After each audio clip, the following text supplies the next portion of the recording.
Just Stop Oil have continued their month-long protests against the government's environmental policy by blocking traffic in North London. 17 people were arrested after activists glued themselves to the road, taking the total number of protesters detained in October to 554. It follows more violent protests from the organisation, which included throwing tomato soup over Vincent van Gogh's sunflowers and spraying the front of Harrods. Harrods? Did they do Harrods? They did Aston Martin as well, didn't they? Yeah, they did. Well, let's talk to one of those protesters, should we? Dr. Patrick Hart. Dr. Hart, good to see you this morning. I mean, am I right in thinking you're a GP? That's correct, yeah.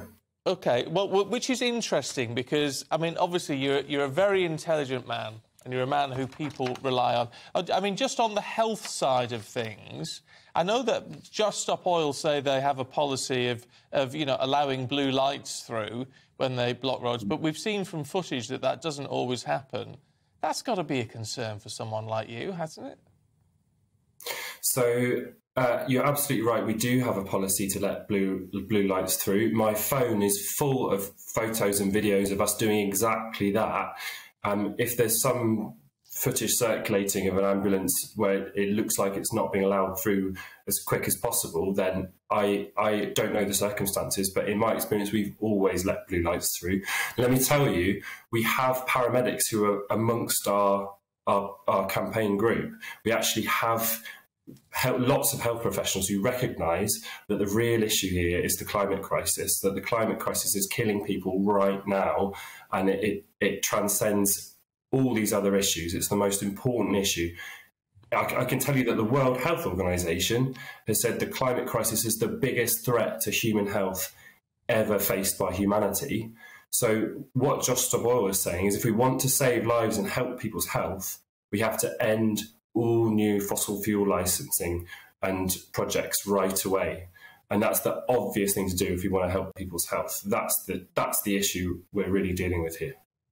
Patrick, I think a lot of people out there would support the eventual aim of what you're talking about here, which is obviously looking after our planet, looking after the environment, keeping it safe for our future generations. I don't think there's many people who would argue with that, but people take issue with the way that you go about things. I mean, isn't this for you about converting people? You already have supporters on your side. We see them out in the streets. We see them blocking the roads in North London. That's the most recent thing we've seen. This is more about converting people that aren't yet on your side. And how do you intend on growing a movement and bringing more people on board if you're constantly upsetting them, aggravating them, stopping them from getting to work, stopping them from getting to hospital appointments? I mean, it just makes it easier for those people who don't yet support you to say, oh, they're just a bunch of climate crazies. How are you going to bring them on board with these kind of tactics? OK, let me help you there. So we are converting people. We are growing. That's exactly what is happening. And if I give you a quick, interesting fact, back in the 1960s, Martin Luther King was slogging away trying to help the civil rights movement in America, which we all know was a great thing. His disapproval rating amongst Americans was 63%, but he knew what he was doing was right, even if most people in America thought that he was a bad guy, he was hurting the cause, he was not going to get anywhere, but he kept going because he knew that what he was doing was right. His approval rating increased over time, and now 95% of Americans say that he's a national hero, he's got his own public holiday, and he just kept going. And that's exactly what we're going to do. Until we see the government agree to no new fossil fuel projects, which is vitally important if we're going to have a livable future for our children and for ourselves, then we're just going to keep going. And we know that history is on our side, and that I can tell you from experience, our numbers do keep growing. We don't expect everybody to love us immediately, but we're going to get there. Yeah, I mean, protests, blocking roads and things. I mean, as frustrating as it is, and there's a lot of people watching and listening will hate it, I can see the logic behind it, even if I don't like it. Throwing tomato soup over a Van Gogh painting and then gluing yourself to the wall, I mean, what is that all about? There's Aston Martin being sprayed. Orange seems to be the colour of the season. What does that actually achieve? I'll tell you exactly what it's about. So, watching your programme, lots of interesting stories this morning. We're talking about the government in chaos again. We're talking about apple picking, things like that. Really, the number one issue that should be the front page headlines of every news outlet every day is the climate crisis. This is absolutely massive. People are dying right now across the planet and at home. You've said I'm a GP. Let me tell you something really important here that you need to hear. So I've worked in parts of the world where people are already starving because their crops have failed because of the climate crisis. I've watched children die because of malnutrition.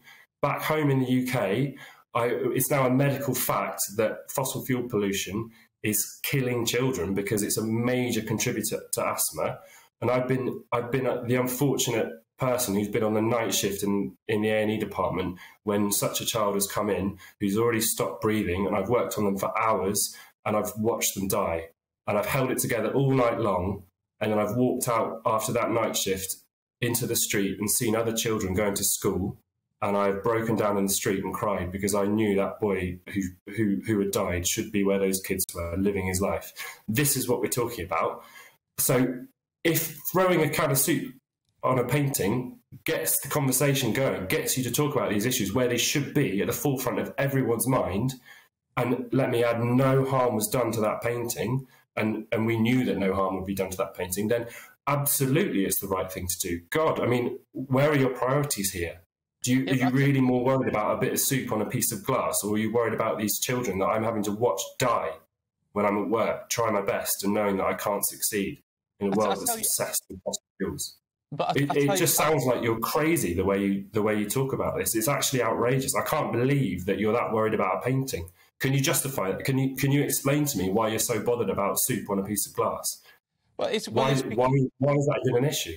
Well, it's because it's illegal behaviour. It's vandalism, isn't it? And that's look, I totally get your point, and you make some really good points. And the issue, I think, the issue that I have, and the issue that people have, is we live within a society where there are rules and regulations, right? And if we don't like them all, but if we didn't have them, we'd live in anarchy. We all know that there needs to be rules and regulations. There are social norms that we all behave by.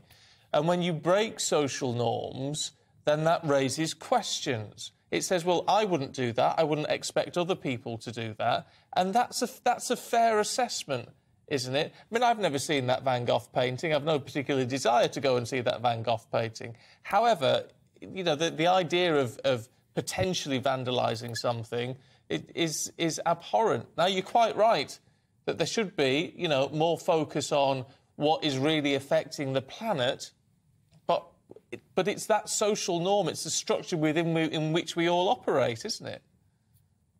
So let me ask you a question. So name me a single successful protest. Name me a single successful protest movement that didn't break social norms. We've been trying to solve this issue within the social norms for decades, and it has absolutely failed. It's completely failed.